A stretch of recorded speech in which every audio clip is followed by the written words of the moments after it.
สบายดีเด้อสบายดีปีใหม่ลาวเนาะวันที่13 เดือน 4 2023วันนี้มาเปิดคลิปอยู่วัดเนาะมาเปิดคลิปอยู่วัดที่เชียงโตเนาะเพิ่นสิเฮ็ดตักบาตรบุญปีใหม่ลาวเนาะลงไปนำกันว่าสิเป็นจังได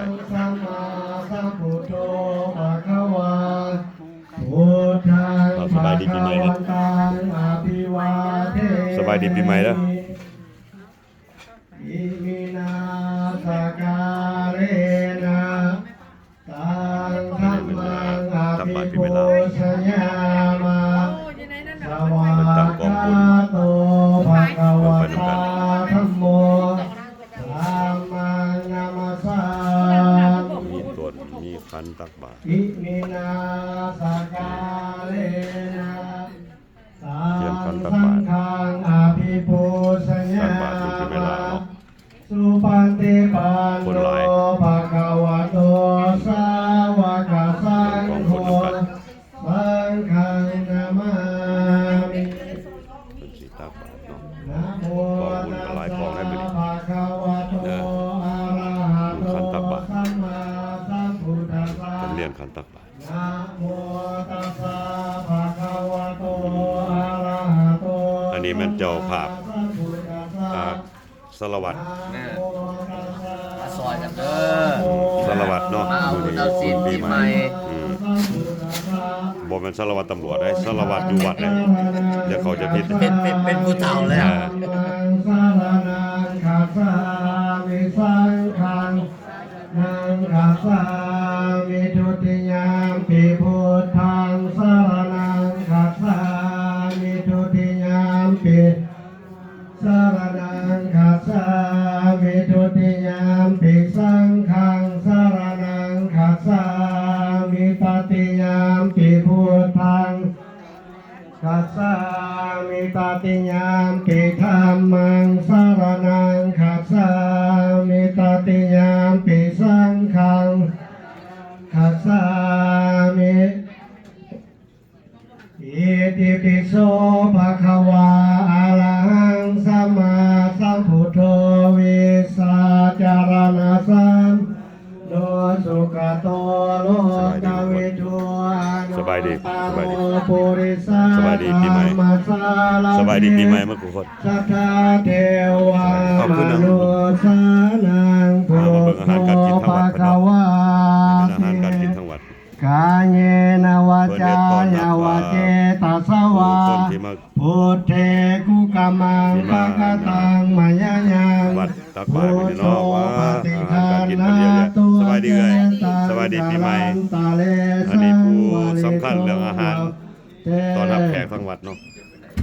สวากขาโตภะคะวะตาธัมโมสันทิติโกอาการิโกเอ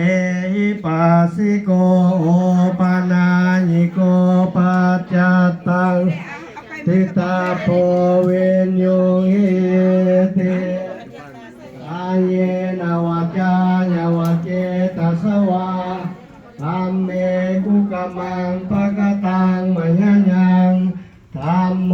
ปฏิคันนาตัวจยตังกาลันตะเลสังวาริโตวะธัมเม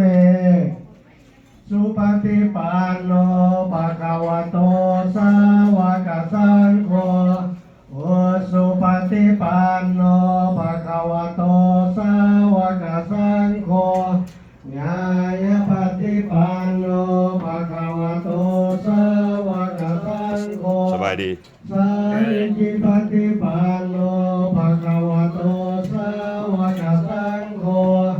ญาติตังตาริปุริสายุคานิอัตตาปุริสาบุคลาเพิ่นใส่2 แถวเนาะสาภะคะวะโตใส่2 แถวเนาะโ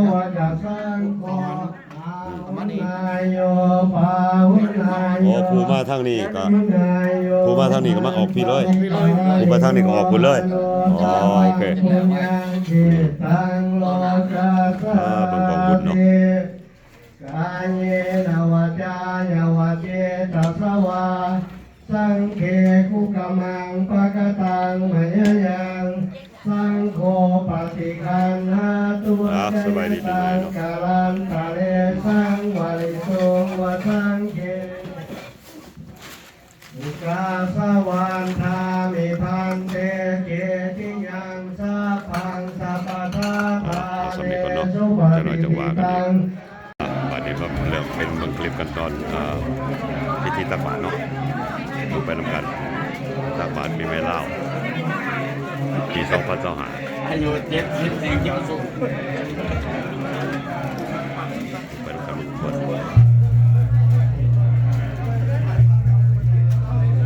พิธีตักบาตรเด้อ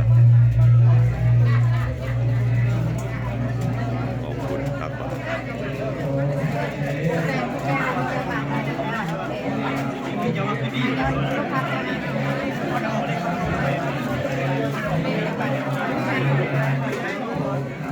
ว้ายถ่ายเจอกันได้นี่สบายดีปีใหม่เด้อ มีแอบพวกคนทั้งเมืองนอกและทั้งเล่าวคือกันเด้อเมืองลาวก็สุขปีใหม่สุขสุขคนเด้อ เอาถ่ายเบิ่งใน YouTube เด้อถ่ายเบิ่งใน YouTube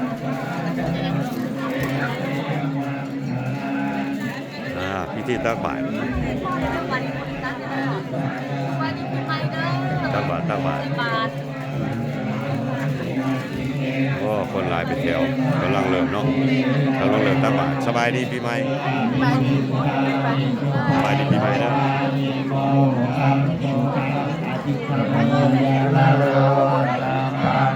เอาไปใกล้เอาไปใกล้ก่อนมันจะเห็นใน YouTube บ่แม่นบัดไปเบิ่ง YouTube บัดเบิ่ง YouTube จังเห็นตัวเองฉะนั้นสิบ่เห็นตัวเองใน YouTube สบายดีปีใหม่สบายดีสบายดีปีใหม่สบายดีปีใหม่ต้องคันบ่ถ่ายใกล้บัดเบิ่งใน YouTube สิบ่เห็นตัวเองให้เห็นพวกเจ้าเองนี่ไปบีบเบิ่งใน YouTube เด้อเห็นเบิ่แล้วทั่วโลกแล้วคันโพสต์ออก YouTube ก็เห็นเบิ่บ่เอาสบายดีก่อน สบายดีเด้อร้านก็สุขคนเมืองลาวในเดือนนี้เป็นรวยดีหนูเด้อค่ะ โอเคเอาส่งดีปีใหม่เนาะมาทุกคน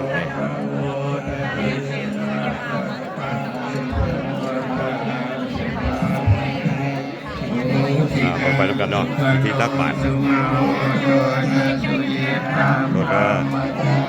โอ้ยโมดมเนาะโมดมบอก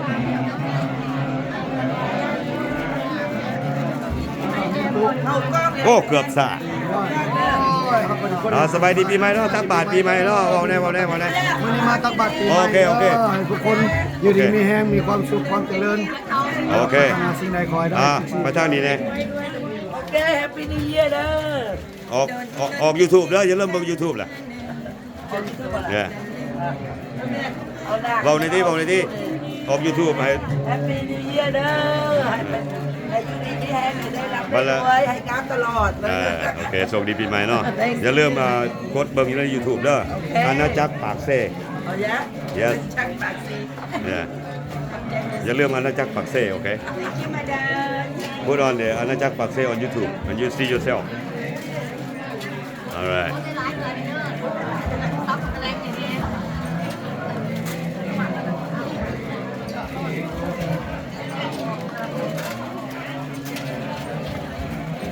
อันนี้พิธีตักบาตรเนาะเจ้านั่นก็แล้ว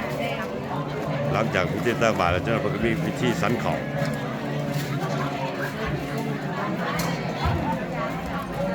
สบายดี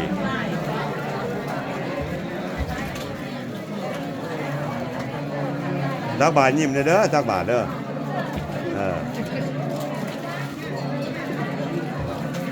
นี่มาบุญเนี่ย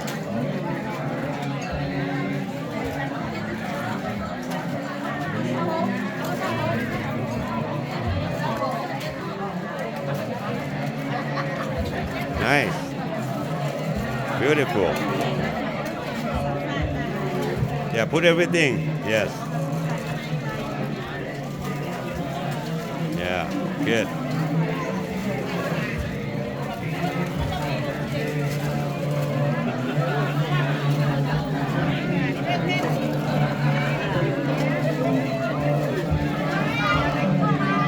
บายดีปีใหม่เด้อพวกทุกคนเด้อตักบาตรแล้วก็ไปเอาอาหารตัวจะหน่อยเนาะจะหน่อย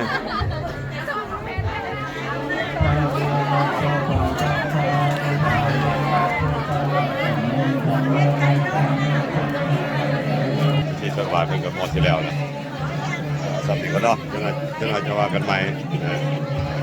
จะได้เบิ่งกันไปหน่อยนึกคนละกดแชร์อาณาจักรปากเซ่เนาะ